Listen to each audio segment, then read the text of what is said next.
Bonjour et bienvenue. Conseil interministériel sur l'eau potable, un plan d'action global pour sécuriser l'approvisionnement en eau au Sénégal. Notre l'antenne quotidien. À en croire à nos confrères du quotidien national Le Soleil, 30 mesures prises par l'État avec les besoins de financement évalués à 1627 milliards de nos francs CFA vers un programme national d'accès sécurisé à l'eau et à l'approvisionnement. Explique grand panel avec l'État du Sénégal qui décline sa stratégie et la mise en place d'un comité de supervision, session extraordinaire de l'Assemblée nationale, le bureau de l'Assemblée convoqué demain, le président qui s'arroge des prérogatives de l'Assemblée nationale en fixant la date d'ouverture de la plénière, le quotidien par en une, le dictat de Diomaye, saisine de l'Assemblée nationale pour la dissolution du Conseil économique, social et environnemental et du Haut Conseil des collectivités territoriales, volet de bois vert sur Diomaye s'exclame l'antenne quotidien, suppression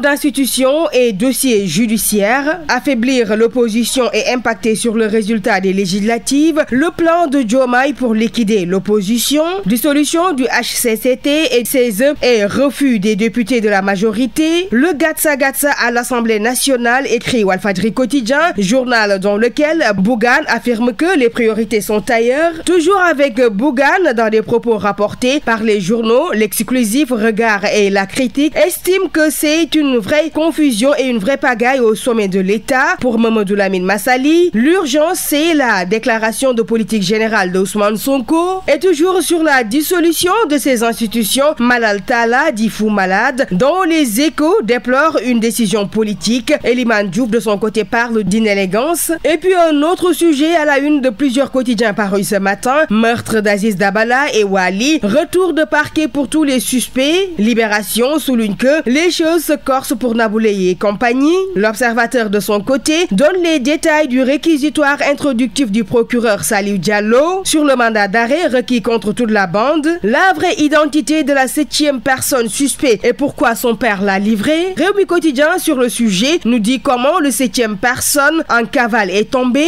Témoin quotidien pour sa part revient sur comment la DIC a décapité le gang des barbares, parlant de cette recrudescence des cas d'assassinat après le double homicide de Dabala et Wali. 3 autres meurtres sèment l'émoi et la peur, renseigne Vox Populi. L'insécurité à Dakar, titre Les Échos, avec 3 personnes froidement tuées en quelques heures. Amadou Diallo qui voulait protéger une dame abattue à Grand Yoff, une fille de 15 ans tuée à Bargny, un oncle qui assène 3 coups de couteau mortels à son neveu pour une affaire de clé. Et enfin nous terminons en sport, tournoi UFOA. Le coach Serigne Saliou Dia convoque un nouveau groupe de 25 joueurs, lit-on dans Point Actu Sport. C'était tout pour la revue des titres. Merci de l'avoir suivi et très bonne lecture.